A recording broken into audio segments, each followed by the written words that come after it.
I'm Benny Obscene, and this is my 1977 Porsche 911. I pulled this car out of a crusty old garage where it sat neglected for decades. After plenty of wrenching to get it running and driving, a head-on collision with a deer took out the whole front end. I'm finally back in business, but there's just one problem. It's overdue for everything.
Okay, so what's the plan? The plan is get rid of everything. The suspension components, the bushings on this car are older than I am. So step one, pull everything off the car and see just how bad it is.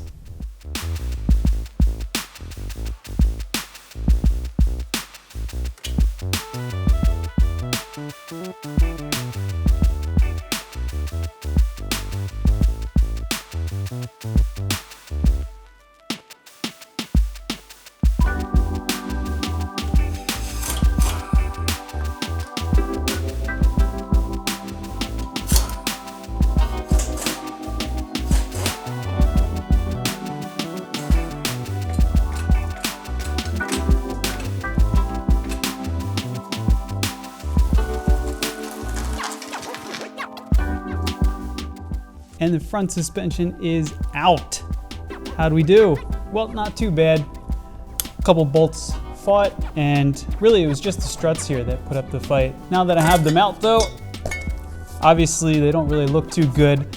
And I think what I will do is just kind of evaluate here.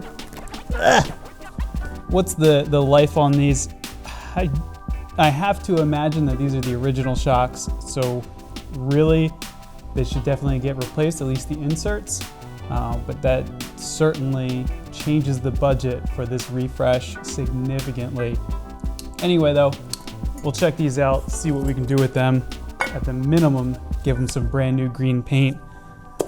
The front control arms though, definitely coming apart. These bushings look awful. Ugh, and everything is crusty, definitely needs to get refreshed in here. So I think that's gonna be our next step. Get this disassembled, pull the bushings off, replace the bushings, and I also have a neat trick that I'm gonna try for the ball joint removal. Stay tuned, thank you for watching. If you have any questions, post them in the comments. We'll go through this together, and I will see you next time.